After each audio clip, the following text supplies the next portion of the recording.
Bathroom के बाहर खड़ा दानियाल पानी की आवाज़ सुन रहा था और उसके चेहरे पर एक रहस्यमयी मुस्कान थी।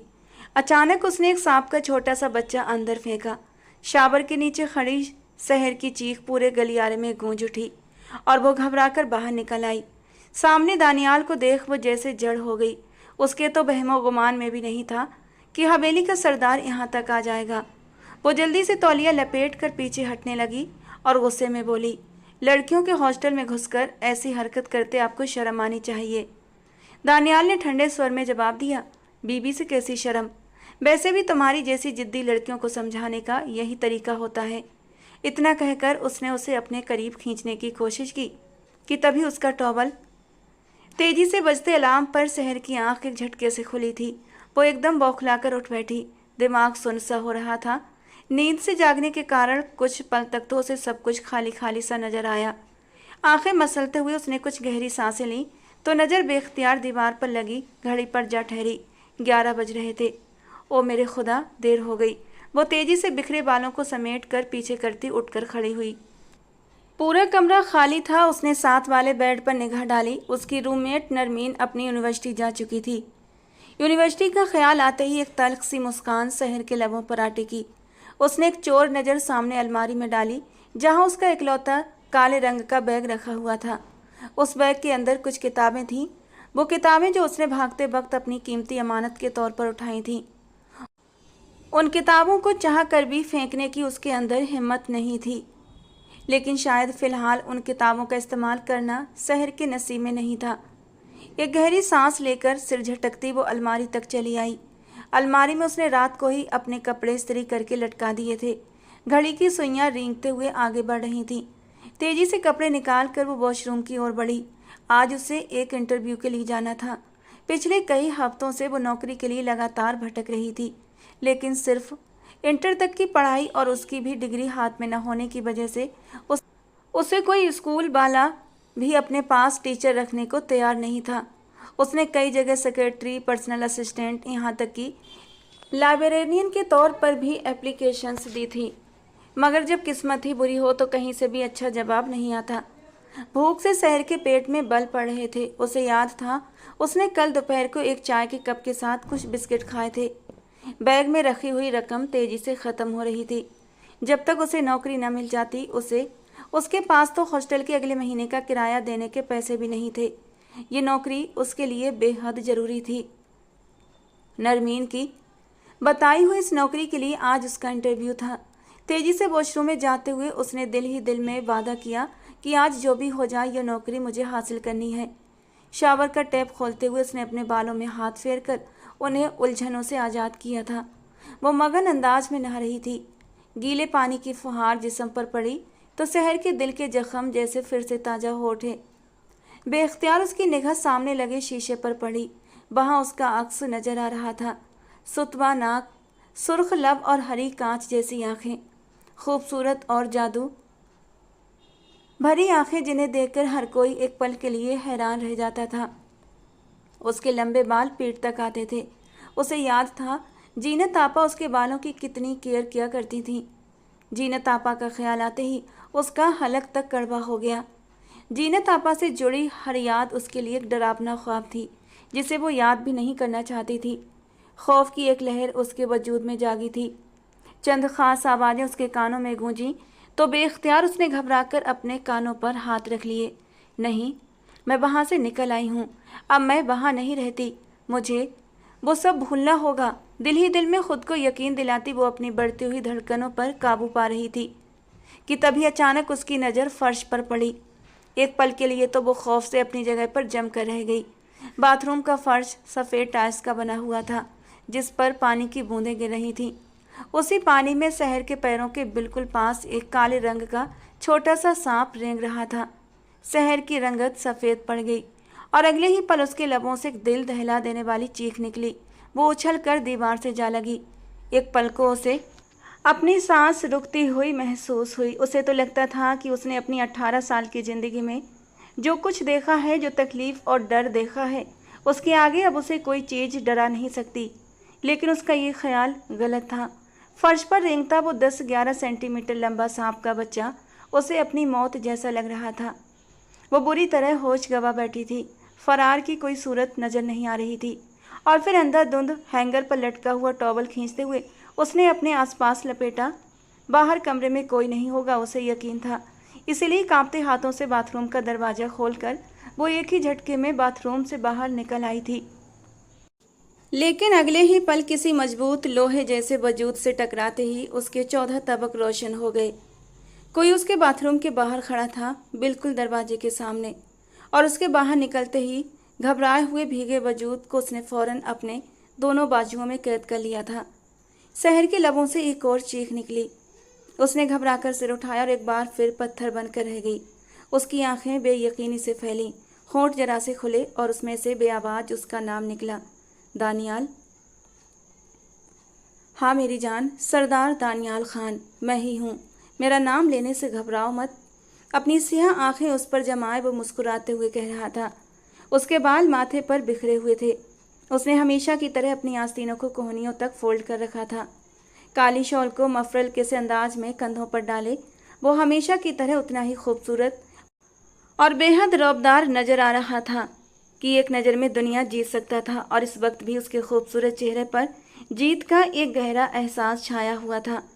हाथ से निकलते हुए शिकार को घेर लेने पर जो खुशी शिकारी को होती है, वही खुशी दानियाल खान के चेहरे पर नजर आ रही थी। शहर का वजूद एकदम साकित हुआ पड़ा था और उसी पल उसे एहसास हुआ कि वो किस हाल में है। उसके मजबूत बाजुओं के हिसार में जकड़ी शहर ने खुद पर एक नज़र डाली तो उसका दिल चाहा कि शर्म से जमीन में गड़ जाए। टॉवल ने उसका आधा वजूद ही ढांप रखा था। गीले बाल कंधों, गर्दन और कमर से चिपके हुए थे। उसके वजूद में हल्का सा कंपन था। दानियाल खान मुस्कुराया। तुमसे कहा था ना, तुम मुझसे भागकर ज़्यादा दूर नहीं जा सकती, तो फिर ये फालतू कोशिशें क्यों की तुमने? उसके मुस्कुराते लब एकदम से भिज गए थे। आंखों में एक गुस्से भरी भावना उतर आई थी। शहर ने अपने कांपते हाथों से उसे दूर धकेलने की कोशिश की, मगर दानियाल खान ने अपनी गिरफ्त और भी मजबूत कर ली थी। शहर ने सख्ती से अपनी आंखें मींच लीं। वो हार चुकी थी। एक बार फिर वो उसके शिकंजे में थी। उसे अपनी हार मान लेनी चाहिए थी, लेकिन नहीं, वो इस जालिम इंसान के कब्जे में दोबारा नहीं जाएगी। शहर ने घबराकर सिर उठाया और अगले ही पल उसने पूरी ताकत से दानियाल खान को एक जोरदार धक्का दिया था। वो 2 कदम लड़खड़ाकर पीछे हुआ। अपना टॉवल मजबूती से जकड़ती हुई वो पीछे दीवार से लग गई थी। आंखों में डर उमड़ आया था। मैं तुम्हारे साथ नहीं जाऊंगी, उसने बेबसी की आखिरी हद पर पहुंचते हुए कहा था। ठंडे पड़ते वजूद के साथ उसकी टांगें भी कांप रही थीं। दानियाल खान पूरे आत्मविश्वास से मुस्कुराया। जाना तो तुम्हें पड़ेगा। तुम जानती हो कि तुम मेरी कौन हो। मेरे नाम के साथ तुम्हारा नाम जुड़ा है। मेरे नाम से तुम्हारी पहचान है। इसीलिए तुम्हारी ज़िंदगी में क्या होगा और क्या नहीं, इसका फैसला सिर्फ और सिर्फ मैं करूँगा। वो धीरे से 2 कदम चलते हुए बिल्कुल शहर के सामने आकर खड़ा हुआ। शहर ने टॉवल पर हाथों की पकड़ मजबूत की और सिर उठाकर उसे देखा। उसके होंठ भिजे हुए थे। चेहरे की मुस्कान गायब हो चुकी थी, लेकिन उसकी निगाहों में तपिश थी और ये तपिश शहर को अपने वजूद पर फैलती महसूस हो रही थी। वो गहरी निगाहों से उसका जायजा ले रहा था और तेजी से आगे बढ़कर उसने शहर के उखड़े कंधे पर हाथ रखा। वो कांप उठी। हाथ मत लगाओ मुझे, उसने मुश्किल से आंसुओं को रोकते हुए कहा था, मगर दानियाल खान ने उसके फरार होने के सारे रास्ते एकदम से बंद कर दिए थे। शहर को अपनी धड़कनें गुम होती महसूस हुईं। दानियाल खान की आंखों से छलकते जज्बात उसे अपने वजूद पर उतरते हुए महसूस हो रहे थे। उसकी भारी सांसें वो अपनी गर्दन और कंधों पर महसूस कर रही थी। वो उसके हाथों में जकड़े टॉवल को उसकी गिरफ्त से आज़ाद कर रहा था। शहर को अब अपनी सांसें बंद होती महसूस हुईं। वो जानती थी अब भागने का कोई रास्ता नहीं बचा था। वो सरदार दानियाल खान था, जिसकी गिरफ्त से एक बार तो वो बच निकली थी, लेकिन अब दूसरी बार वो जानती थी कि अब नहीं। उसकी लोहे जैसी पकड़ से शहर को सिर्फ और सिर्फ उसकी रूह बाहर निकल सकती थी, उसका जिंदा वजूद नहीं। सख्ती से दोनों आंखें मींच कर वो फूट फूट कर रोने लगी थी। उसे इस हॉस्टल में आए आज 20 दिन हो चुके थे, लेकिन इस हॉस्टल से पहले वो कहाँ थी? जब शहर अपनी पिछली ज़िंदगी पर नज़र डालती तो वो कांप जाती थी। वो दानियाल को हमेशा से नहीं जानती थी। उसके जानने वालों की लिस्ट में वैसे भी कुछ ही गिने चुने ही नाम होते थे। कॉलेज के कुछ दोस्त, जिनसे सिर्फ रस्मी सलाम दुआ होती थी। उसके हुस्न को देखकर कॉलेज के कई लड़कों ने उसकी तरफ दोस्ती का हाथ बढ़ाया था, उसकी तरफ झुकने की कोशिश की थी। कई एक ने तो चुपके चुपके तोहफे भी दिए थे, मगर शहर एक पत्थर जैसे चेहरे के साथ हर चीज लौटा देती। उसने ये तोहफे रखकर करना भी क्या था? वो जानती थी उसकी जिंदगी एक काला दाग है, और जिसने भी उसके चमकते हुस्न और वजूद के पीछे छिपा हुआ काला दाग देख लिया तो लोग खुद ब खुद उससे दूर भाग जाएंगे। कॉलेज का आखिरी दिन खत्म हुआ तो वो खामोशी से अपना बैग कंधे पर डालकर बाहर निकल आई। सफ़ेद यूनिफॉर्म में, बालों को ढीली सी पौनी में बांधे, उसके चेहरे पर उदासी छाई हुई थी। जहां लड़के लड़कियां एक दूसरे से दोबारा मिलने का वादा कर रहे थे, वो खामोशी से आंखों में आई नमी को छुपाते हुए गाड़ी में आ बैठी थी। कहाँ जाना है बीबी जी? ड्राइवर ने पूछा। शहर के होठों पर एक तल्ख मुस्कान आई। घर चलो। उसने ये लफ्ज़ घर जिस तकलीफ से अदा किया था, ये सिर्फ वही जानती थी। गाड़ी मुंबई की सड़कों पर दौड़ने लगी। न जाने कितनी देर गुजर गई थी। शहर ने तकलीफ से अपनी आंखें बंद करके सिर सीट की बैक से टिका दिया। उसकी ज़िंदगी में जो एक रोशन दरवाज़ा था, आज वो भी बंद हो गया था, क्योंकि उसे पता था जीनत आपा ने उसे कड़े शब्दों में कह रखा था, बस 12वीं तक पढ़ना है तुमने, 18 साल की उम्र हो जाएगी। यही तो सुनहरी दौर होता है औरत की ज़िंदगी का, इसे ऐसे ही बर्बाद नहीं होने दूंगी। जीनत आपा की आवाज़ शहर के जहन में उभरी तो उसने बेचैनी से अपनी आंखें खोल लीं। वही जीनत आपा जिनकी एक्सरे करती निगाहों से वो हमेशा डरी रहती थी, लेकिन अब वो बचकर कहाँ जाती। रोज़ 5 घंटे जब वो कॉलेज में गुजारती थी तो वही उसे जिंदा रहने की ताकत देते थे, लेकिन आज से वो भी सब खत्म हो जाएगा। शहर की आंखों से 2 आंसू टूटकर बाहर निकले जो उसके सफ़ेद दुपट्टे में खो गए। घर आ गया बीबी जी? ड्राइवर की बात पर वो धीमे कदमों से नीचे उतर आई थी। ये घर शहर के एक बहुत पॉश इलाके में था, एक बड़ा सा शानदार घर जिसके गैराज में 2 गाड़ियां खड़ी हुई थीं। हर सहूलत, हर ऐशो आराम इस घर में मौजूद था। शहर गहरी सांस लेते हुए गाड़ी से उतरकर अंदर चली आई। उसके कदमों में थकावट साफ झलक रही थी। आ गई मेरी बेटी। इस पढ़ाई ने तो बिल्कुल ही रंगत झुलसा कर रख दी है। ऐसा हसीन चेहरा था, देखो हर वक्त कैसे बुझा बुझा सा रहता है। जीनत आपा ने अपने हीरे की अंगूठी उंगली में घुमाते हुए शहर का जायजा लिया। वो होंठ भींच कर रह गई। शुक्र है ये पढ़ाई का बोझ खत्म हुआ। मैं तो तुम्हारे समूहे कॉलेज से तंग आ गई थी, लेकिन आज तुम्हारी शर्त भी खत्म हो गई। तुमने कहा था ना, बस 12वीं तक पढ़ने की इजाज़त दे दो, उसके बाद जो मैं चाहूँगी तुम वही करोगी। जीनत आपा की प्यार भरी आवाज़ के आखिर में सख्ती उतर आई। शहर ने सिर उठाकर देखा। 55 साल की उस औरत के चेहरे पर लालच धमकी क्या कुछ नहीं था। शहर ने बेबसी से सिर झुका लिया। समंदर में रहकर मगरमच्छ से बैर वो नहीं पाल सकती थी। वो जानती थी अब उसकी ज़िंदगी में वही होगा जो जीनत आपा चाहेंगी। धीरे से सिर हिलाते हुए वो बैग कंधे पर डालकर अपने कमरे तक चली आई। बराबर वाले कमरे से रेशम अभी सोकर जागी थी। फ़ोन पर किसी से बात करते हुए वो हंस हंस कर आज रात का वक्त दे रही थी, और शहर सुलग उठी। इस घर को घर कहना तौहीन था, और वो घर था भी कहाँ। वो तो व्यापार की जगह थी जहाँ नाजुक वजूदों का सौदा किया जाता था, जहाँ इज्जत के सौदे होते थे, मगर रात की तारीकी में। शहर की बदकिस्मती ये थी कि उसका संबंध भी इसी डरावनी जगह से था। कमरे में जाते ही उसकी निगाह अनमोल बेगम पर पड़ी। वो किचन से बाहर निकल रही थी। डाई किए हुए बाल, महंगी साड़ी, एक नफरत भरी लहर शहर के पूरे वजूद में जागी। सिर्फ यही ऐशो आराम, यही लालच जिसने आपके साथ साथ मुझे भी डुबो दिया। उसे अपनी माँ से बेहद नफरत थी। तेजी से कमरे के अंदर जाते हुए उसने दरवाज़ा जोर से बंद किया था। उसे पता था अनमोल बेगम अब उसके पीछे पीछे कमरे में जरूर आएंगी, और ऐसा ही हुआ था। वो थोड़ी देर में ही उसके सिर पर खड़ी थी। मैं जानती हूँ तुम मुझे पसंद नहीं करती। ऐसा कौन सा गुनाह कर दिया है मैंने? मेरी ज़िंदगी में तुम्हारे अलावा और है ही कौन? उनकी भीगी आवाज़ पर शहर ने तल्खी से सिर उठाया। ऐसा मत कहिए कि आपकी ज़िंदगी में मेरे अलावा कोई नहीं है। आपकी बहन है ना जीनत आपा, जानी मानी कारोबारी औरत। उसी के कहने पर आपने अपना बसा बसाया घर छोड़ा था ना, और इस गंदगी में आकर फिर से बैठ गई थी। अब आपकी वजह से ये गंदगी मेरे वजूद पर भी लगने वाली है, और मैं चाह कर भी खुद को बचा नहीं पा रही। वो दोनों हाथों में चेहरा छुपाकर फूट फूट कर रोने लगी। अनमोल बेगम ने बेबसी से उसे देखा। वो सब मेरी मजबूरी थी शहर। माँ की मशीन जैसी आवाज़ पर शहर ने आंसू भरी आंखें उठाकर उन्हें देखा। कैसी मजबूरी? एक इज्जतदार शख्स का घर छोड़कर आने के लिए आपको किस चीज़ ने मजबूर किया था? दोबारा से उसी नाच गाने और गंदगी भरे माहौल में आने के लिए आपका दिल कैसे मान गया अम्मी? वो एकदम उन पर चीख पड़ी थी। अनमोल बेगम ने अपने उस परी से चेहरे वाली बेटी को देखा और बेबसी से सिर झुका लिया। अपने सुकून की खातिर कितना अरसा हुआ उन्होंने शहर की इज्जत को खुद पर लगा दिया था। काश आज से 18 साल पहले वो यहाँ आने का फैसला न करती तो कम से कम शहर एक इज्जत भरी जिंदगी गुजार रही होती, अपने ख़ानदान में, अपने लोगों के बीच। लेकिन अनमोल बेगम के एक फ़ैसले ने शहर की ज़िंदगी ख़राब कर दी थी। और सबसे बड़ी बात, अनमोल बेगम को इसका जरा भी पछतावा नहीं था। दरवाजे पर दस्तक हुई। अब की बार अंदर दाखिल होने वाली जीनत आपा थीं। शहर ने सिर उठाकर देखा। बस भी कर दो तुम दोनों माँ बेटी। जब भी आमने सामने होती हो तो बस एक दूसरे से लड़ने लग जाती हो। शहर, अगर तुम्हें रेस्ट करना है तो कर लो। शाम में मेरे बहुत ख़ास मेहमान आने वाले हैं। उनके सामने जाने के लिए तुम्हें पूरी तरह तैयार रहना है। पढ़ाई के चौंचले ख़त्म, अब काम पर ध्यान दो।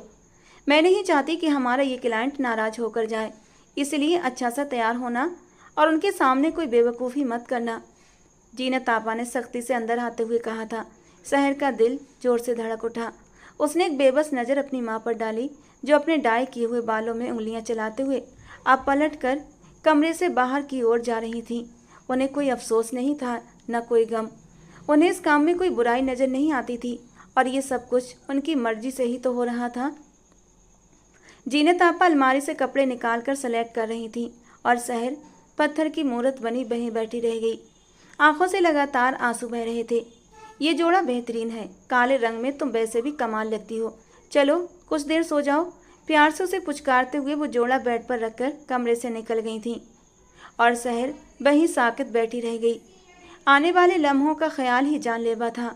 वो यूं ही पत्थर की तरह जमे बैठी रही और वक्त गुजरता चला गया।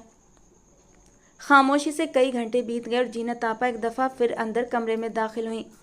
अरे लो, तुम अभी तक यूं ही बैठी हो? तुम्हें कहा था ना वो लोग शाम 7 बजे तक आ जाएंगे। चलो जल्दी से तैयार हो जाओ। मैं रेशम को भेज रही हूँ, उसे इन कामों का तजुर्बा है, तुम्हें अच्छे से रेडी कर देगी। लेकिन याद रखना, मेरे मेहमानों के सामने अपना मुंह ठीक रखना। जीनत आपा ने सख्ती से कहा और पलट कर बाहर निकल गई। कुछ ही देर बाद रेशम कमरे में दाखिल हुई। चलो आओ जल्दी से कपड़े बदल कर, मेरा क्लाइंट भी बस आने ही वाला है। मेरे पास ज़्यादा वक्त नहीं है।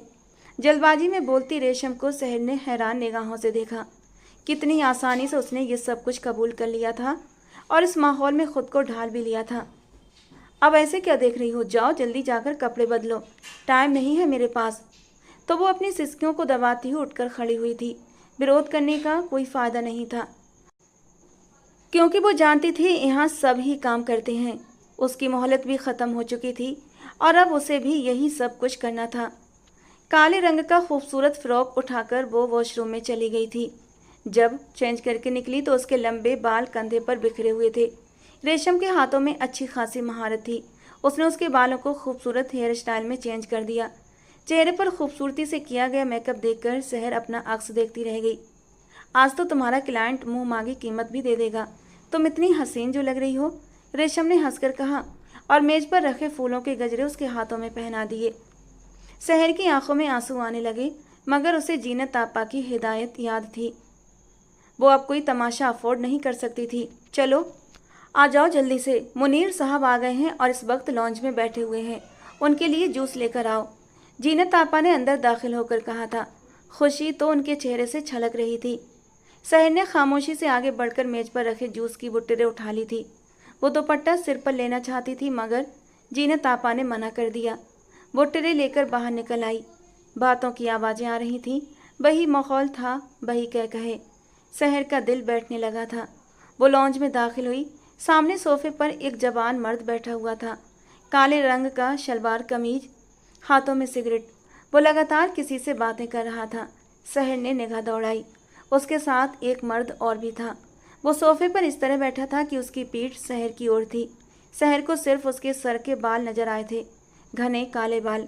उसने काली शॉल अपने कंधे पर मफरल की तरह डाल रखी थी। उसके कुर्ते का रंग ब्राउन था। वो खामोश था। ये है मुनीर साहब, आओ सहर, आगे आकर सलाम करो। जीनत आपा जल्दी से उसके पीछे आकर खड़ी हो गई थीं। खुश आमदीद के अंदाज में कहते हुए उन्होंने सामने बैठे सिगरेट पीते मर्द का इंट्रोडक्शन कराया।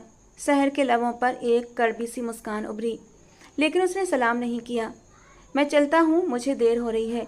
भारी मर्दाना आवाज़ पर सहर ने चौंक कर देखा। सोफे पर बैठा वो ब्राउन कुर्ते वाला शख्स उठकर खड़ा हुआ था। वो बेहद खूबसूरत था। उसकी आंखों में हल्की हल्की नाराज़गी भी नजर आ रही थी। उसके बाल हल्के से बिखरे हुए थे, शायद वो उन्हें बिखेर कर रखना पसंद करता था। आंखें एकदम काली थीं और चेहरे पर गहरी संजीदगी थी। अरे आप बैठे ना, आप मुनीर साहब के दोस्त हैं और हमारे ख़ास मेहमान। आगे जाकर जूस दो, जीनत आपा ने शख्स से कहा और साथ ही सहर को ठोकर दी, मगर वो अपनी जगह से ना हिली। उसके कदमों ने आगे बढ़ने से इनकार कर दिया था। वो यूं ही पत्थर बनी फर्श को घूरती रही। जीनत आपा को गड़बड़ का एहसास होने लगा। उन्हें सख्त गुस्सा भी आया। माफ़ कीजिएगा, ये इस बच्ची की किसी मर्द के साथ पहली मुलाकात है, इसीलिए बस जरा सा घबरा रही है। जीनत आपा ने उसे घूरते हुए सामने बैठे मर्दों को तसल्ली दी थी। आप लोग बैठे, मैं बस अभी आती हूँ। उन्होंने सहर को ज़बरदस्ती बाजू से दबोच कर सोफे पर बिठाते हुए कहा और ख़ुद पलटकर कमरे से निकलती चली गईं। सहर की आंखों में आंसू उमड़ने लगे। सामने बैठे दोनों मर्दों की निगाहें उसे खुद पर गड़ती हुई महसूस हो रही थीं। मैं यहाँ और नहीं ठहर सकता। तुमने कहा था तुम्हें यहाँ कुछ काम है। मुझे ऐसे काम पसंद नहीं। डील में रकम की जो बात हुई है उसमें कोई कमी नहीं होगी। मुझे इस तरह की लालच देना बंद करो। सहर ने चौंक कर सर उठाया। सामने बैठा ब्राउन कपड़ों वाला शख्स गुस्से से बोलता हुआ उठकर खड़ा हुआ था। उसकी निगाहों का निशाना सामने सोफे पर बैठा शख्स था जो सिगरेट पर सिगरेट पी रहा था। वो घबराकर उठ बैठा। सरदार, रुक जाइए, मुझे लगा आपको कच्ची कलियां पसंद हैं, बस इसीलिए आपको यहाँ लाया था। क्या आपको ये लड़की पसंद नहीं आई? मुनीर की बात पर सामने बैठे सरदार दानियाल खान के माथे पर बल पड़े थे। उसने पलट कर एक कड़वी निगाह उस लड़की पर डाली जो किसी बर्फ की तरह बेजान बैठी थी। वो बेशक हुस्न में कमाल थी। काले ड्रेस में उसकी दूधिया रंगत दमक रही थी, मगर उसकी आंखें वो किसी भी जज्बे से खाली थीं। दानियाल एक पल के लिए ठिठक कर रह गया। उसमें उन पेशेवर औरतों जैसी कोई भी बात नहीं थी। मुनीर परेशानी से सर पर हाथ मारता हुआ उठकर खड़ा हुआ। आप एक बार ट्राई तो करें, ये लड़की एकदम अनछुई है। मुनीर की बात पर दानियाल ने मुश्किल से अपने गुस्से को कंट्रोल किया। एक सख्त निगाह उस पर डालता हुआ वो पलट कर तेजी से शहर के करीब से गुजरा था कि तभी अंदर से एक जोरदार चीख सुनाई दी। शहर के साथ साथ वो दोनों भी ठिठक कर रुक गए थे। शहर घबराकर उठकर खड़ी हुई। जूस के गिलास की ट्रे अब भी उसकी गोद में धरी हुई थी, जो उसके उठते ही जमीन पर गिर पड़ी।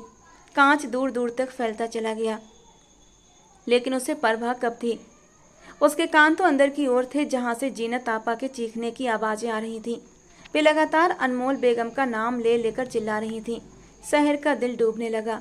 अगले ही पल वो जमीन पर बिखरे कांच की परवाह किए बिना अंधाधुंध अंदर की ओर भागी थी। इनको क्या मुसीबत पड़ गई? एक तो ऐसी औरतों के तमाशे ख़त्म नहीं होते।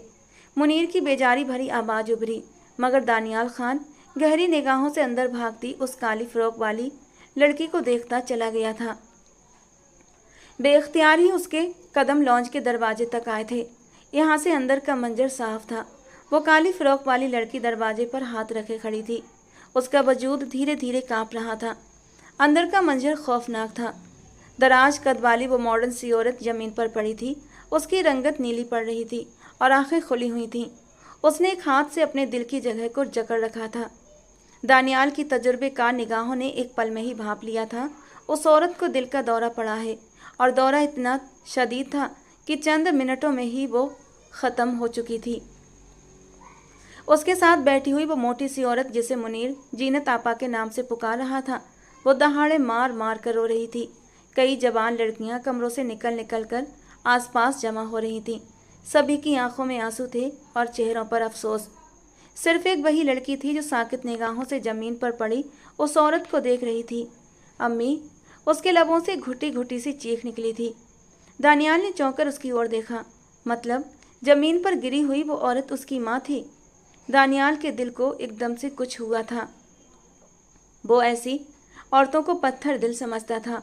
उसे लगता था इनके पास ना तो इज्जत होती है और ना ही दिल नाम की कोई चीज़, मगर आज उसने इन सब औरतों को रोते देखा था। वो लड़की धीरे धीरे कदम उठाती अब अपनी माँ की लाश के पास जा रही थी। सहर, तेरी माँ चली गई। जीनत आपा ने उस लड़की को अपने बाजुओं में भरा। दानियाल ने धीरे से उसका नाम दोहराया, सहर। और सहर, वो तो बस फटी फटी निगाहों से अपनी माँ को देख रही थी। उसे बिल्कुल भी यकीन नहीं आ रहा था। दिन रात उसने जिस माँ को हमेशा नफरत भरी निगाहों से देखा था, आज उसके बेजान वजूद को देखते हुए उसका दिल धड़कना क्यों भूल गया था। ठंडे पड़ते हाथों के साथ सहर ने आगे बढ़कर अपनी माँ का चेहरा छुआ। वो एकदम बेजान था।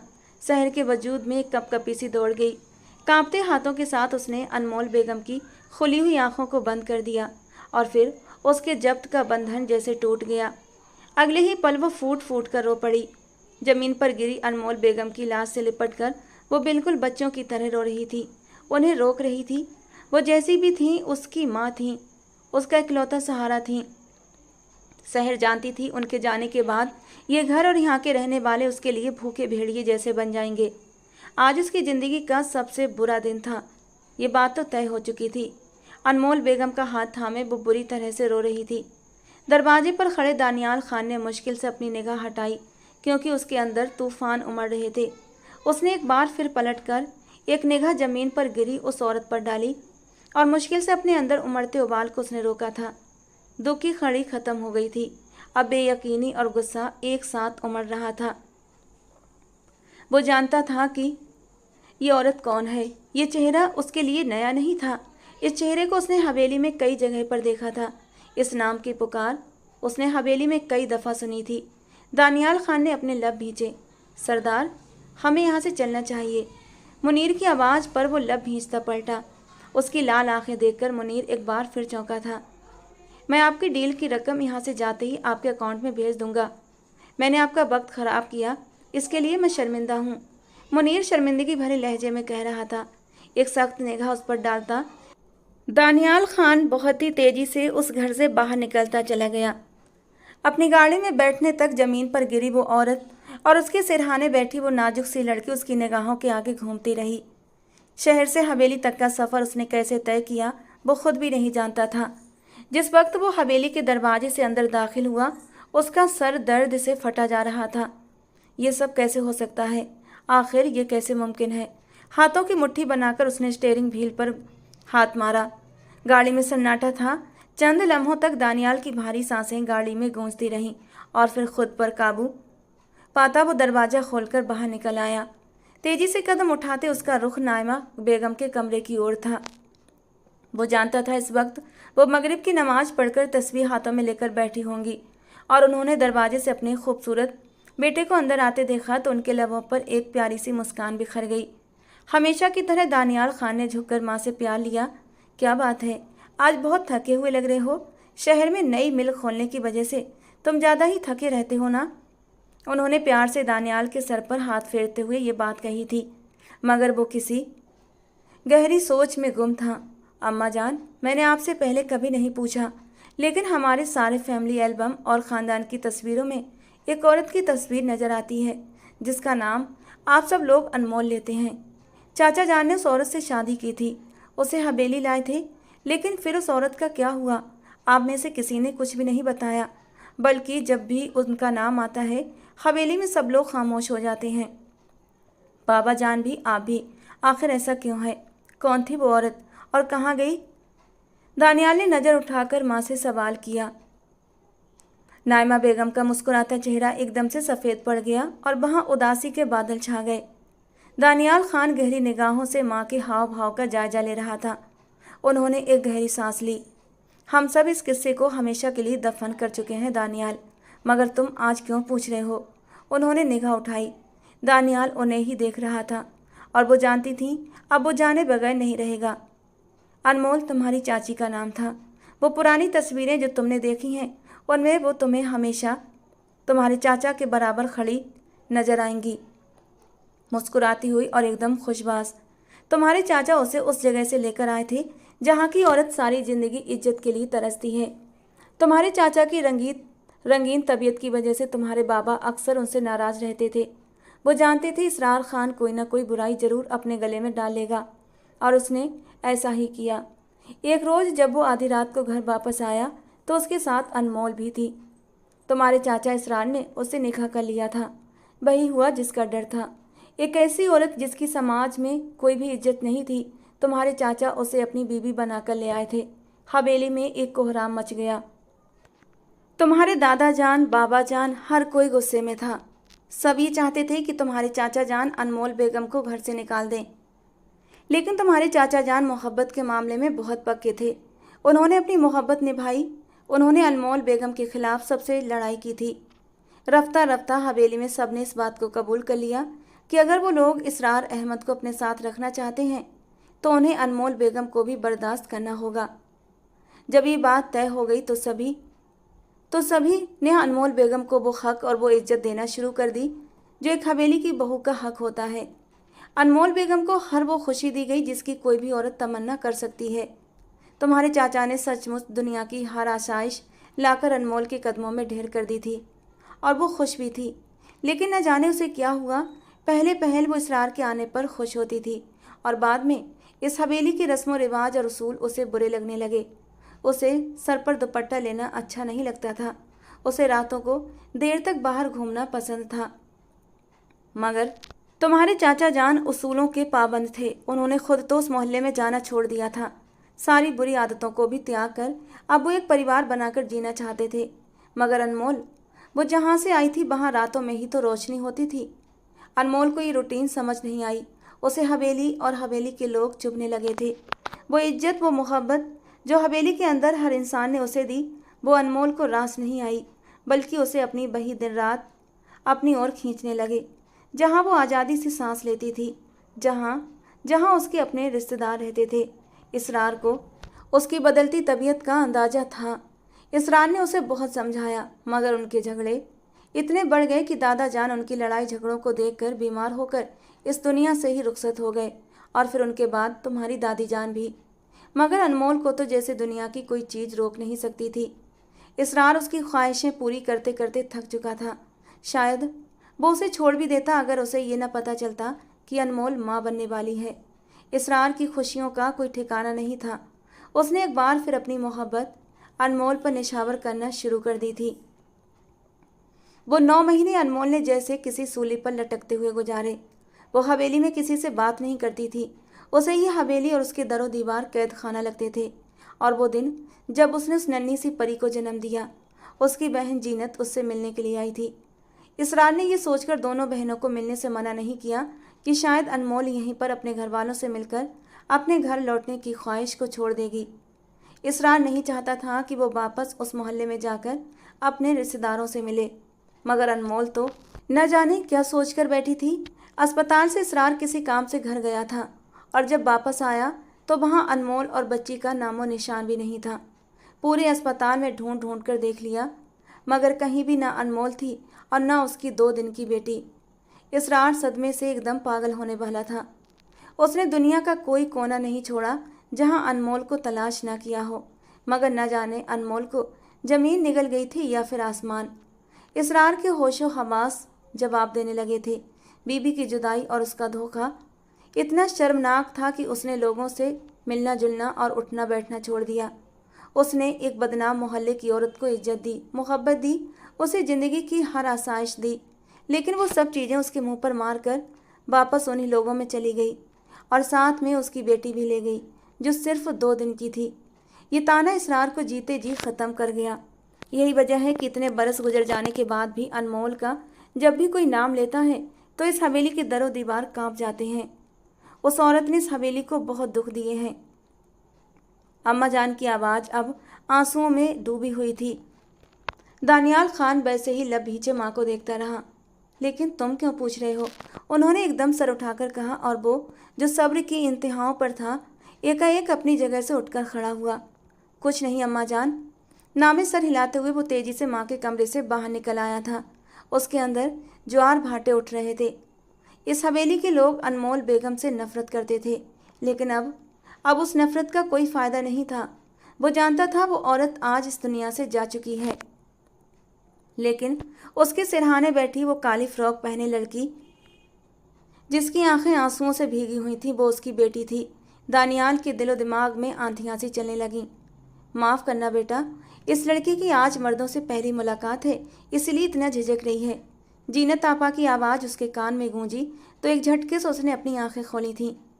वो पाकीज़ा थी, एकदम साफ सुथरी उजली किरण की तरह। उस पर आज तक किसी मर्द की गंदी नज़र नहीं पड़ी थी। उसे याद था मुनीर ने कैसे आंख मारकर उसे बताया था कि वो एकदम अनछुई लड़की है। ऐसा माल तो किस्मत वालों को ही मिलता है। उसने मुनीर की खवास्ती हंसी भी याद की थी। वो एक झटके से कमरे का दरवाज़ा खोलकर बाहर निकल आया। उसे अपने अंदर आग भड़कती हुई महसूस हो रही थी। वो उसकी कजन थी, हवेली का खून, हवेली की इज्जत। और वो किस जगह पर थी जहां मुनीर जैसे अय्याश कारोबारी मर्द देखकर ऐसे कमेंट पास कर रहे थे। दानियाल ने सख्ती से अपनी आंखें मींच लीं। उसका बस नहीं चल रहा था कि अभी और इसी वक्त जाकर शहर का हाथ पकड़े और उसे उस घर से बाहर निकाल लाए। मगर वो ये भी अच्छे से जानता था कि आज उसकी माँ का इंतकाल हुआ है। वो आज उसे वहाँ से बाहर नहीं लेकर जा सकता था। वो पूरी तरह से टूटी हुई थी। दानियाल खान के अंदर बेचैनी भरने लगी। उसे खुद भी समझ नहीं आ रहा था कि आखिर वो ऐसा क्यों सोच रहा है। वो लड़की जिसे उसने आज पहली बार देखा था, उसकी इज्जत और सलामती के लिए वो इतना परेशान क्यों था। इन सारे सवालों के जवाब में उसके अंदर गहरी खामोशी थी। सिर्फ एक ही दिन था, सिर्फ एक दिल ही था जो एक अलग ही लय पर धड़क रहा था। आंखों के सामने बार बार वो काली फ्रॉक वाली उदास लड़की आ रही थी जो अपनी माँ की लाश के पास बैठी फूट फूट कर रो रही थी। वो सिर्फ एक दिन सब्र कर सका था। अगली रात तक उसका सब्र जवाब दे चुका था। गाड़ी की चाबी उठाए वो घर से बाहर निकल आया। उसके सफ़ेद शलवार कमीज पर सिलवटें थीं, मगर वो अब और इंतजार नहीं कर सकता था। बाहर आसमान गुलाबी हो रहा था। शाम रात में ढलने वाली थी जब वो आंधी तूफान की तरह उस घर के सामने जा पहुंचा। और उसकी उम्मीद के बिल्कुल मुताबिक घर की रौनकें फिर से बहाल हो चुकी थीं। एक जहर भरी मुस्कान उसके लबों पर फैल गई। अपने ऐशो आराम की खातिर अपनी बहन को उसके बसे बसाए घर से निकालने वाली औरत ने उसकी मौत के बाद एक दिन भी सब्र नहीं किया था। माथे पर बल डाले अपने गुस्से को मुश्किल से काबू करते हुए जब वो सीढ़ियाँ चढ़कर ऊपर आया, सामने लॉन्ज में महंगे कपड़ों में सजे दो मर्द बैठे थे और उनके साथ जीनत आपा भी। उनके चेहरों पर कल वाली सोगवारी का नामो निशान भी नहीं था। चमकती हुई साड़ी पहने, मेकअप से लबरेज चेहरा लिए, वो हमेशा की तरह मर्दों से कोई डील कर रही थी। हमें ज़्यादा बातें करनी नहीं हैं, ये लो अपने पैसे और ये बताओ लड़की किधर है। उनमें से एक शख्स उठकर खड़ा हुआ था। जीनत आपा ने लपक कर पैसों की मोटी सी गड्डी उठाई। ये पैसे कम हैं, लड़की को आज से पहले किसी ने नहीं छुआ, रकम बढ़ाओ। जीनत आपा के अंदाज में लालच उतर आया था और दानियाल खान का खून खौल उठा। वो जानता था ये बात शहर के बारे में हो रही है। एक लम्हा भी देर किए बिना वो सीधा जीनत आपा के सिर पर जा खड़ा हुआ। वो जो पैसे गिनने में मगन थी, एकदम सर उठाकर उसे देखने लगी। उसके खूबसूरत सरापे को देखकर जीनत आपा की आंखों में एक लम्हे के लिए डर उभरा। इस लड़की के लिए हमारी डील हो चुकी थी, तो फिर दूसरे लोगों से पैसे लेने की क्या ज़रूरत है। जेब से चेकबुक निकालकर जीनत आपा के सामने पटकते हुए उसने सीधा उसकी आंखों में आंखें डालकर कहा था। जीनत आपा के चेहरे पर चमक लहराई। सामने खड़े दोनों मर्द गुस्से से तिलमिला रहे थे, मगर दानियाल खान की मजबूत गठीली बाहों को देखकर उनमें लड़ाई की हिम्मत पैदा न हुई। खामोशी से अपनी रकम उठाकर वो लोग बाहर निकलते चले गए। जीनत आपा मुस्कुराती हुई उठी। हाँ हाँ, क्यों नहीं, उस पर मेरी मर्जी की रकम लिख दो और साइन भी कर दो, तो शहर तुम्हारी, मुझे भला क्या इतराज हो सकता है। वो मुस्कुराते हुए कह रही थी। एक नफरत भरी निगाह उसके सरापे पर डालते हुए दानियाल खान ने नीचे झुककर एक बड़ी रकम लिखी। दस्तखत करते हुए चेक उसके सामने टेबल पर रखकर उसने सिर्फ इशारे से शहर के कमरे का पूछा था और जवाब में जीनत आपा ने उसे कमरा बता दिया। वो लंबे लंबे कदम भरता सीधा उसके कमरे के सामने आकर खड़ा हुआ। गहरी सांस लेते हुए उसने लॉक घुमाया। अंदर हल्का हल्का अंधेरा था। हल्की हल्की सिसकियां भी कमरे में गूंज रही थीं। दानियाल खान ने निगाह उठाकर देखा। तैयारी पूरी की गई थी। पूरा कमरा गुलाब और मोगरे के फूलों से महक रहा था। वो सामने ही बैठी थी, सुर्ख रंग की एक महीन सी साड़ी में। उसे सर से पांव तक सजा संवार कर वहाँ बिठाया गया था। वो धीरे धीरे कदम उठाता हुआ ऐन उसके सामने जाकर खड़ा हुआ। वो खिड़की के सामने खड़ी थी। दानियाल खान को उसे रोता देखकर कुछ हुआ था। वो आज पहले से भी ज़्यादा हसीन लग रही थी। दानियाल खान को सामने खड़ा देखकर उसने एक नफरत भरी निगाह उसकी तरफ डाली। जितनी जालिम मेरी खाला है उससे कहीं ज़्यादा जालिम तुम मर्द हो। मेरी माँ को मरे आज दूसरा दिन है, कम से कम उसका स्वयं तो कर लेने देते, मगर तुम लोगों की हवस की कोई हद नहीं होती। उसके होंठों से नफरत में डूबे जुमले निकले थे। दानियाल अपनी जगह साकित रह गया। कर लेना स्वयं, लेकिन इस गंदगी में बैठकर नहीं, उस जगह जहाँ से तुम ताल्लुक़ रखती हो। चलो मेरे साथ, सख्त लहजे में कहते हुए उसने शहर का हाथ थामा था। वो एक पल के लिए साकित रह गई, मगर वो उसकी निगाहों और तासुरात की परवाह किए बिना उसे हाथ से पकड़कर घसीटता हुआ बाहर ले आया था। कहाँ लेकर जा रहे हो मुझे? कौन हो तुम? वो एकदम घबराकर चिल्लाई थी। दानियाल ने हाथ में पकड़ा उसका हाथ सर्द पड़ता महसूस किया। वहीं लेकर जा रहा हूँ जहाँ से तुम्हारी माँ एक अरसा पहले तुम्हें निकाल कर लाई थी, मगर याद रखो मैं दानियाल खान हूँ। मेरी इज्जत और मेरी हवेली की लड़की ऐसे गंदे माहौल में नहीं रह सकती। पलटकर दो टूक अंदाज में दानियाल ने उसे कहा था। उसके चेहरे पर जर्दी छा गई। हवेली, ये लफ्ज़ जो उसने अपनी माँ से कई बार सुना था। वही हवेली जहाँ के लोग उसकी माँ के खून के प्यासे थे, और यकीनन अब उसके भी उसने अपना हाथ खींचना चाहा, मगर सामने फौलादी ताकत रखने वाला शख्स था जो उसे घसीटते हुए बाहर निकला था। जहाँ जीनत आपा उन्हें देखकर हड़बड़ाकर उठकर खड़ी हुई थी। एक लफ्ज़ बोले बिना वापस अपनी जगह पर बैठ जाओ, वरना मैं तुम्हें पाताल में भी जिंदा रहने के काबिल नहीं छोड़ूंगा। अनमोल चाची को तो तुम बहकाकर वापस ले आई थी, लेकिन अगर आज के बाद शहर की तरफ निगाह उठाकर भी देखा तो तुम्हारे इस पूरे घर को आग लगा दूंगा, समझी? उंगली उठाकर जीनत की आंखों में आंखें डालता उसने साफ साफ और खूंखार अंदाज में कहा था। जीनत आपा एकदम साकित रह गई। मलाल उनकी आंखों में छलकता हुआ साफ नजर आ रहा था। वो उसके अंदाज से ही पहचान गई थी कि वो दानियाल खान ही हो सकता है, उसी हवेली का वारिस जहाँ से एक बार वो चालाकी से अपनी बहन को निकाल लाई थी। हाथ मलते हुए वो शहर को उसके साथ जाता हुआ देख रही थी, लेकिन कुछ कर नहीं सकती थी। और शहर वो किसी बेजान वजूद की तरह उसके साथ घसीटती चली जा रही थी। जब उसने हवेली के सामने गाड़ी रोकी तो वो सिसक पड़ी। मुझे जाने दो, मैं किसी हवेली से संबंध नहीं रखती। मेरी माँ मर चुकी है, मुझ पर तुम लोगों का कोई हक नहीं, वो जोर से चिल्लाई थी। जवाब में दानियाल ने पलटकर एक सख्त निगाह उस पर डाली। मैं यहाँ तुम्हारी बातें सुनने के लिए नहीं लाया, चलो अंदर। उसको बाजू से पकड़कर गाड़ी से घसीटकर नीचे उतार लाया था। हवेली के सारे ही मुलाजिमों ने दानियाल खान को हैरत से उस लड़की को घसीटकर अपने साथ अंदर लाते देखा। नाइमा बेगम लॉन्ज में ही बैठी थी जब उन्हें दानियाल दिखाई दिया। उनकी आंखें एकदम बेयकीनी से फैल गईं। ये लड़की कौन है? उन्होंने हैरत से पूछा। उनकी निगाहें शहर के सरापे पर फिसल रही थीं, जो महीन सी साड़ी में अपने वजूद को छुपाने की नाकाम कोशिश कर रही थी। उसके चेहरे पर घबराहट और आंखों में आंसू थे। ये अनमोल चाची की बेटी है, वही बेटी जिसे वो यहाँ से लेकर भाग गई थी, लेकिन अब इसे मैं वापस ले आया हूँ। इसे कमरे में लेकर जाएं, इसके ये कपड़े भी चेंज करें और कोई ढंग के कपड़े दें। आधे घंटे में मेरा और इसका निकाह है। हवेली की इज्जत हवेली में ही रहनी चाहिए, कहीं बाहर नहीं। चबा चबा कर कहते हुए उसने मुड़कर शहर पर एक पथरीली निगाह डाली। शहर ने एक झटके से सर उठाया। निगाह वो बेख्तियार 2 कदम पीछे हटी थी, और वही हाल नाइमा बेगम का भी था। उनके सर पर तो जैसे कोई बम फटा था। उसी बदकिरदार औरत की बेटी को ले आए, वो भी निकाह करने के लिए। जैसा उसकी माँ ने किया था वैसा ही ये भी करेगी। ये नहीं हो सकता। नाइमा बेगम की आवाज़ में नफरत भरी हुई थी। शहर ने सर उठाकर उनकी ओर देखा। अगर इज्जत से जीने का कोई ख्याल उसके दिमाग में आया भी था तो इस जुमले ने वो ख्याल ख़त्म कर दिया।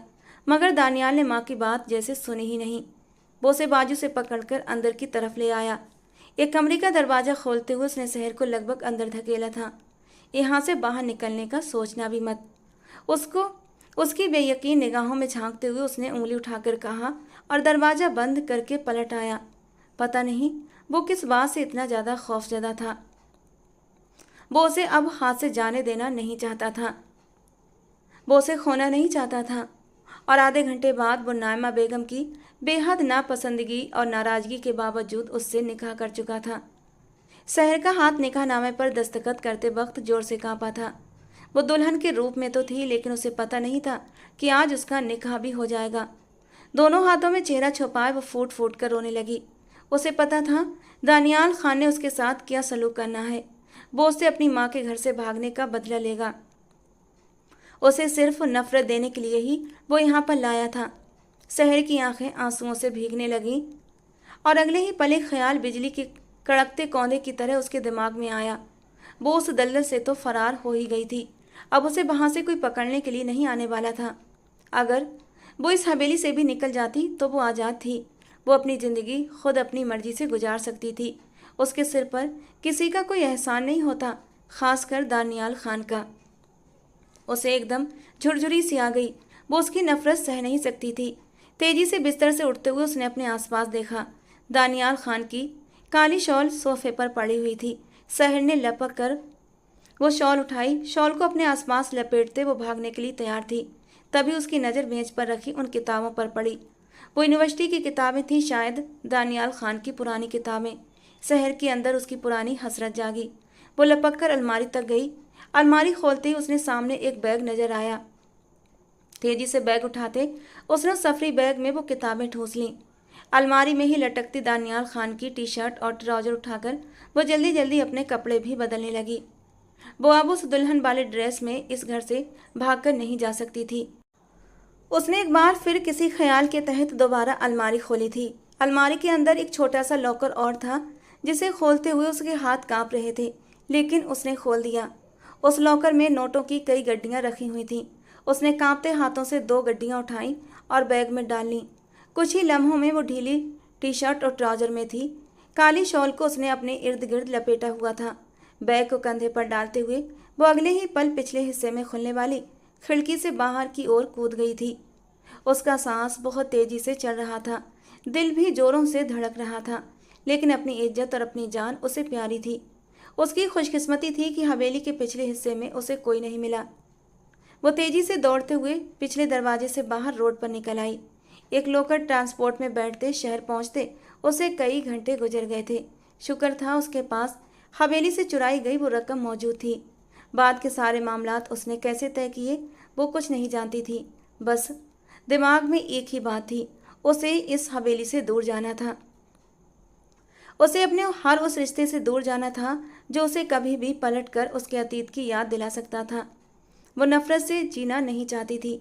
वो सांस लेना चाहती थी, पढ़ना चाहती थी। बैग में रखी किताबों की मौजूदगी महसूस करते उसके लबों पर एक मुस्कान बिखर गई। एक गर्ल्स हॉस्टल के सामने रिक्शा रुकवाते वो अंदर चली गई। ये हॉस्टल महंगा था, मगर शहर के पास और कोई चारा नहीं था। अपने पास मौजूद पैसों में से आधे से ज़्यादा से 1 माह का किराया जमा कराते शहर ने पूरा फैसला कर लिया था कि वो जल्द से जल्द कोई ना कोई नौकरी जरूर ढूंढ लेगी।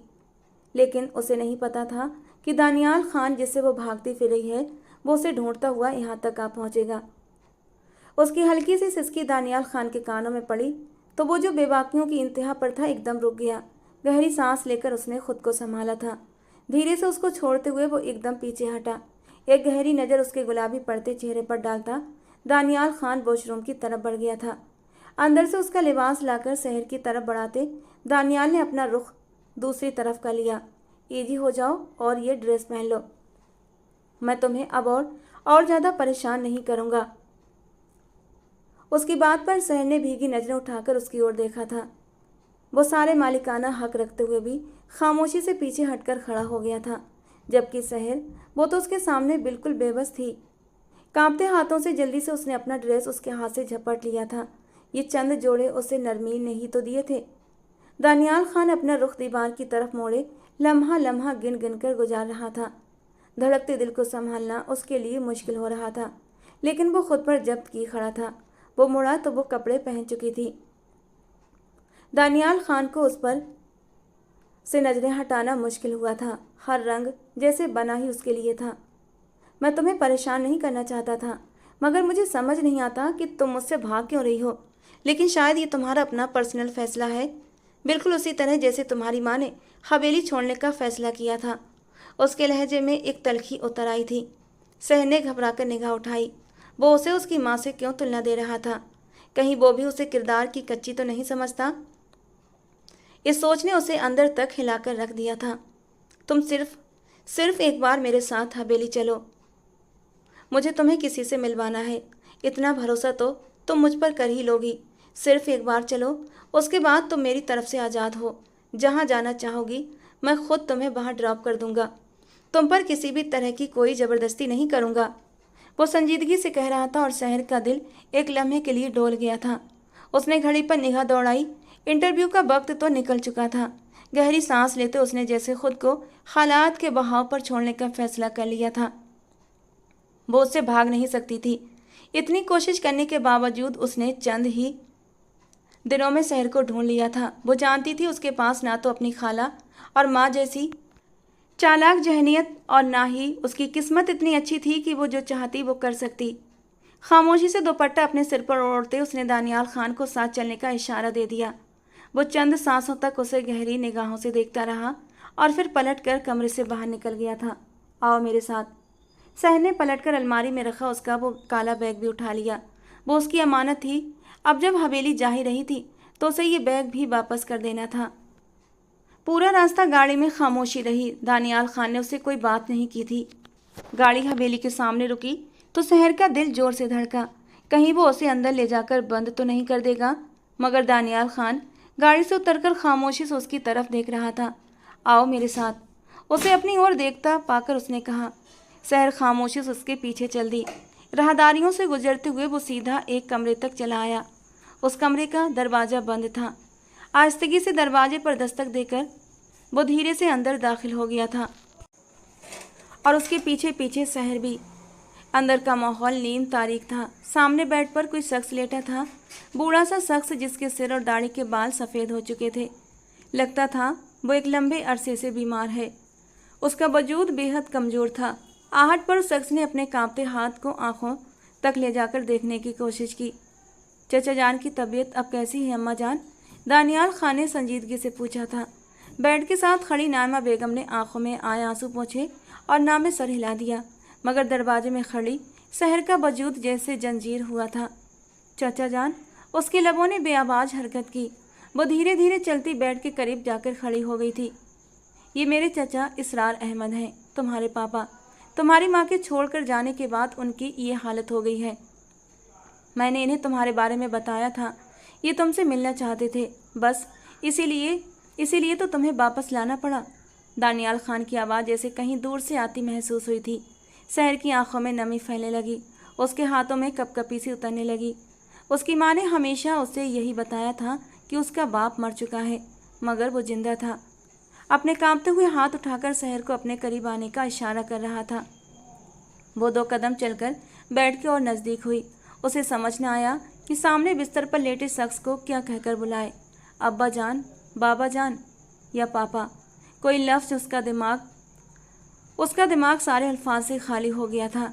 बस उसकी आंखें आंसुओं से भर गईं और अगले ही पल वो फूट फूट कर रोने लगी। न जाने वो कितनी देर तक रोती रही। इसरार अहमद ने कांपते हाथों से उसके सिर पर प्यार दिया तो शहर के झुलसते वजूद को जैसे थोड़ा सा सुकून मिलने लगा। चचा जान की दवाई का वक्त हो रहा है, आओ मैं तुम्हें वापस छोड़ देता हूँ। दानियाल की बात पर उसने बेख्तियार सिर उठाकर उसकी ओर देखा था। वो खामोश खड़ा था। उसके चेहरे पर कोई भी भाव नहीं था। शहर ने पलटकर एक नज़र अपने पिता के चेहरे पर डाली। वहाँ सिर्फ सुकून ही सुकून फैला था और उसी पल शहर ने फैसला कर लिया। वो अपनी जगह से उठकर खड़ी हुई। मुझे कहीं नहीं जाना। एक अरसे बाद मुझे मेरा असली घर मिला है। अगर तुम मुझे रखना चाहो तो ठीक, वरना मुझे तलाक दे दो। लेकिन इस हवेली से अब और कहीं नहीं जाऊंगी। उसकी बात पर नायमा बेगम के चेहरे पर एक गहरी मुस्कान बिखर गई। कुछ दूरी पर खड़े दानियाल खान भी हैरान हुआ था और फिर एकदम अपने होठों को भींच लिया। मैं जरा खाने को देख लूं, नायमा बेगम जल्दी से कहती कमरे से निकल गई। दानियाल ने गहरी सांस ली और आगे बढ़कर शहर का हाथ थाम लिया। अगर तुम ये सब कुछ इसलिए कह रही हो कि कहीं तुम्हारे बाबा जान को कोई तकलीफ ना हो तो भूल जाओ इस बात को। यहाँ उनका ख्याल रखने वालों की कोई कमी नहीं है। अगर तुम चाहो तो मैं तलाक के पेपर्स बनवा देता हूँ। उसने न जाने किस दर्द से ये बात कही थी। एक पल के लिए शहर का दिल जोर से धड़का। उसने एक घायल सी नज़र दानियाल खान पर डाली। पहले मैं आना नहीं चाहती थी तो ज़बरदस्ती ले आए, आप जाना नहीं चाहती तो ज़बरदस्ती निकालना चाहते हैं। क्या आपका बस यही एक काम है? सामने वाले को हमेशा टॉर्चर करते रहना। दानियाल की आंखें हैरानी से फैली, फिर उसके लब बेख्तियार मुस्कुरा दिए। उसे शहर की शिकायत अच्छी लगी थी। उसने बेख्तियार अपने दोनों हाथ उठाए, जैसे माफ़ी मांग रहा हो। जो हुक्म सरकार का। अब तुम नहीं जाना चाहती तो फिर मेरे कमरे में आने की तैयारी करो। वैसे भी निकाह तो हो ही चुका है, सिर्फ रुखसती की रस्म बाकी है। उसकी आवाज़ में शोखी झलक रही थी। उसकी निगाहों की मानी खेजी भांप कर वो बेख्तियार 2 कदम पीछे हटी थी, मगर अब उसके लबों पर एक प्यारी सी मुस्कान फैली हुई थी। और उसी रात वो नामा बेगम के शादी के लहंगे में लिपटी दुल्हन बनी उसके कमरे में मौजूद थी। वो कमरे में दाखिल हुआ तो वो हाथ में मौजूद कंगन से खेल रही थी। ये कंगन तुम्हें किसने दिए? ये तो दानियाल की बात अधूरी रह गई। वो मुस्कुराई। अम्मी जान की हैं, वो हवेली से जाते वक्त यहाँ उतार कर रख गई थी, है ना? ताई जान ने मुझे बताया है, और साथ ही उन्होंने ये कंगन मुझे दे दिए। वो बड़े नाज से मुस्कुराई थी। दानियाल की मुस्कान गहरी हुई। बस, तो फिर अगर ये कंगन ले लिए हैं तो मुंह दिखाई के तोहफे की ज़रूरत नहीं है ना? वो मुस्कान लबों में दबाते उसके सामने आकर बैठा था। शहर ने हैरानी से उसे देखा। पूरे गांव के सरदार हैं आप, इतने अमीर, और बीवी को एक तोहफा देते वक्त भाव-ताव कर रहे हैं। उसकी बात पर वो दिल खोलकर हंसा था और आहिस्ता से जेब से एक लाल मखमली डिब्बी निकालकर उसने शहर के सामने रखी। तोहफे की क्या बात करती हो? मैं तो खुद पूरा का पूरा तुम्हारा हूँ, चाहो तो आजमा कर देख लो। वो धीरे से उसकी ओर झुका था और शहर के गाल एकदम लाल पड़ गए, लेकिन अब की बार उसके लबों पर एक प्यारी सी मुस्कान थी। उसने सरदार दानियाल खान को दिल से कबूल जो कर लिया था। वो अपने घर लौट आई थी, जहाँ से अब वो दोबारा कहीं और जाना नहीं चाहती थी। रात की चुप्पी में हर चीज़ ठहरी हुई थी। बस दीवार की घड़ी की टिक टिक और दिलों की धड़कनें चल रही थीं। कमरे में धीमी रोशनी थी। पर्दे खिड़की से आ रही ठंडी हवा से हल्के हल्के उड़ रहे थे। तुम जाकर फ्रेश हो जाओ, फिर हम ढेर सारी बातें करेंगे। वो धीरे से उसके हाथों को अपने होठों से छूते हुए बोला था, और वो अपना लहंगा संभालती हुई एक आरामदायक नाइटी लेकर बाथरूम में चली आई थी। गीले बालों को तौलिए से पोंछते हुए जब उसकी नज़र आईने में पड़ी तो उसने देखा दानियाल चुपचाप बेड की बैग से टेक लगाए उसे देख रहा था। इतनी देर से क्या देख रहे हो? शहर ने मुस्कुराकर पूछा। हर दिन तुमको यूं ही देखने का मन है। दानियाल की आवाज़ में खुमारी थी। वो हेयर ब्रश रखते हुए उसके बराबर में आकर बैठ गई और दानियाल ने उसे अपने साथ लगा लिया। वादा करो, अब कभी भी मुझे छोड़कर नहीं जाओगी। वादा। उसने दानियाल का हाथ अपने हाथों में थाम लिया था। वो भला अब कहाँ इस प्यार भरे घर को छोड़कर जाना चाहती थी, जहाँ पर इज्जत थी, मान था, अपनों का प्यार था। वो दोनों जब बातें कर ही रहे थे तभी अचानक तेज बारिश की आवाज़ खिड़की से टकराई। शहर एकदम चौंकी, खिड़की की ओर देखा और हंसकर बोली, बारिश कितनी जोरों की हो रही है ना? मुझे बहुत पसंद है। दानियाल ने उसकी आंखों में देखा और मुस्कुराकर कहा, तो फिर चलो बालकनी में चलते हैं।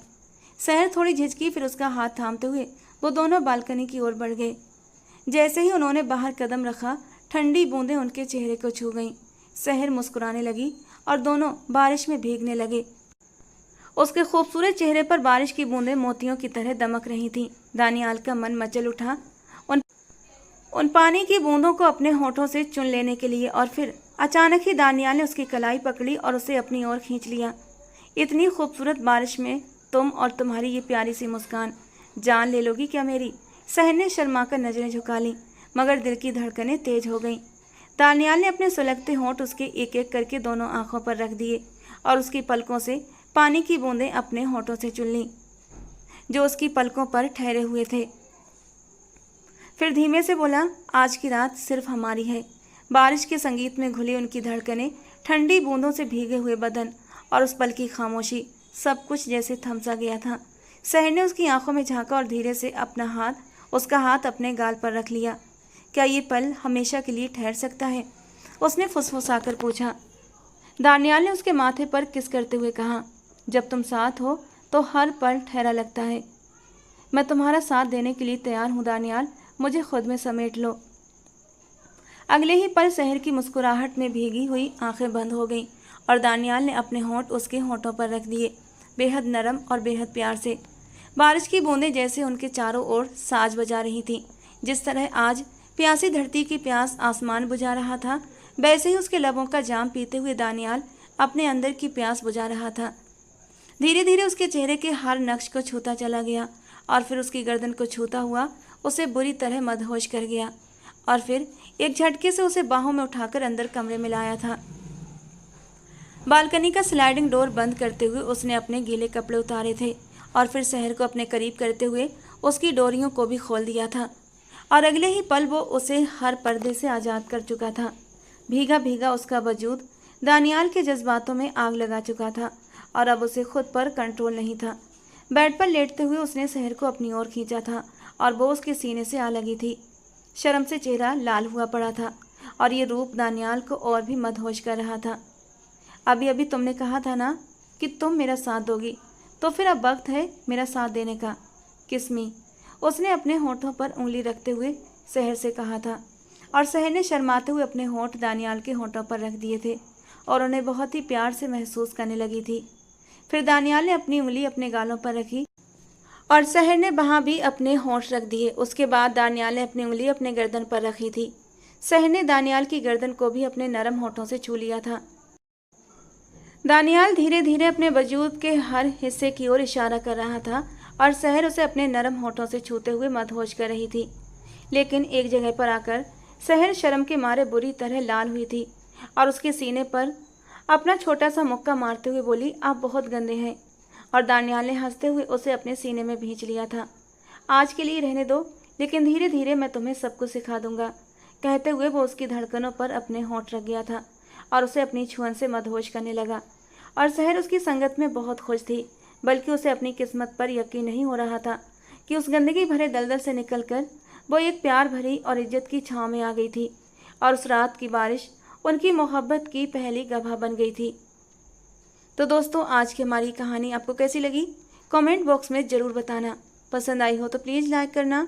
रोज़ एक नई और रोमांटिक कहानी के लिए हमारे चैनल से जुड़े रहना। मिलते हैं दोस्तों अगली किसी नई और रोमांटिक कहानी के साथ।